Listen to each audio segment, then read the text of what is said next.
Veste, včasih se tam, kjer najmanj pričakujemo, v nekem popolnoma nerazumljivem digitalnem šumu skriva res napeta zgodba. Zgodba o vztrajnosti, o zmagi. No, danes bomo dokazali točno to. Iz pravega kaosa podatkov bomo skupaj sestavili pripoved o enem res neverjetnem človeškem dosežku.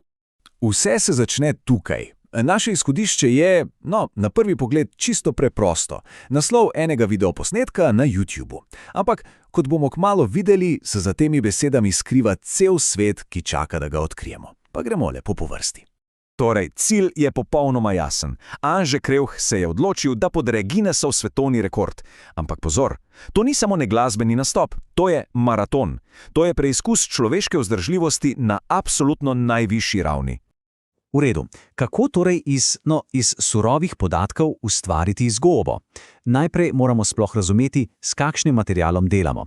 In tukaj se, lahko rečemo, naša detektivska naloga zares začne. In poglejte, to je zdaj ključno.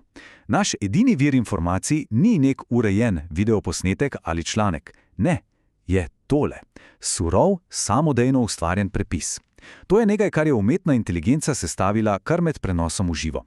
Tako da je naše celotno razumevanje tega dogodka odvisno samo od ene stvari. Ali znamo razvozlati ta digitalni haos?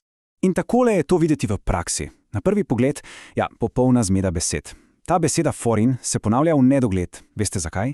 Ker algoritem preprosto ni prepoznal slovenščine. In vse, česar ni razumel, je pač označil kot tuje.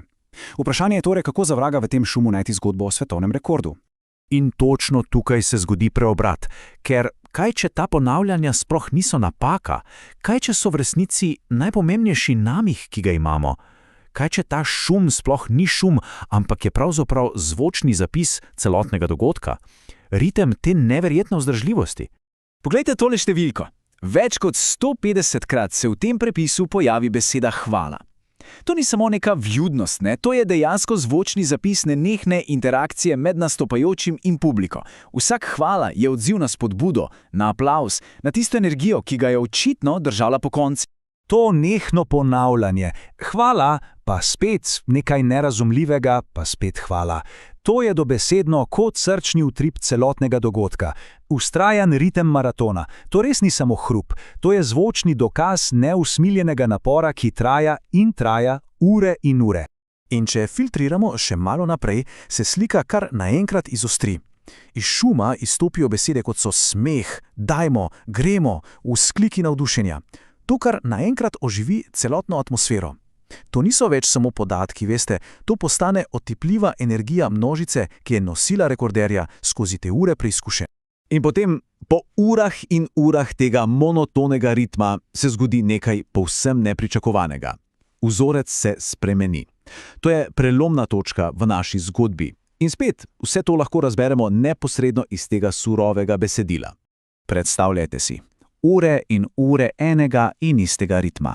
In potem se nekaj spremeni. Iz tega kaosa besed se kar naenkrat pojavi namig.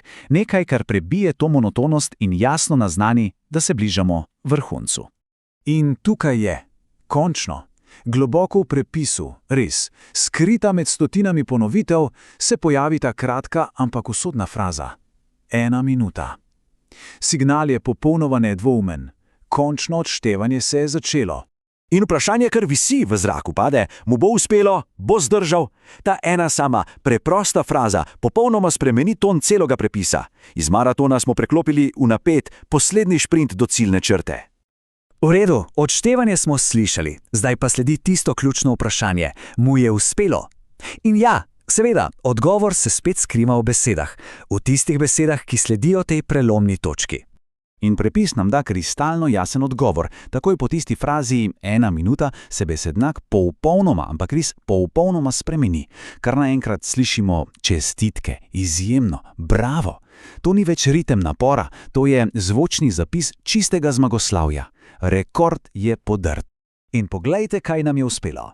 Iz enega nerazumljivega kupa besed, ki ga je izpljunil stroj, smo skupaj sestavili celotno zgodbo. Z začetkom, z napetim vrhuncem in zmagoslavnim koncem. Zgodbo o res neverjetnem človeškem dosežku, ki se je vsem čas skrivala vsem na očeh. In vse to nas pripenje do enega končnega vprašanja, kaj ne? V svetu, ki je dobesedno preplavljen s podatki, mimo koliko takšnih zgodb hodimo vsak dan? Katere neverjetne pripovedi še čakajo tam zunaj, skrite v tistem digitalnem šumu, ki ga ponavadi preprosto prezremo?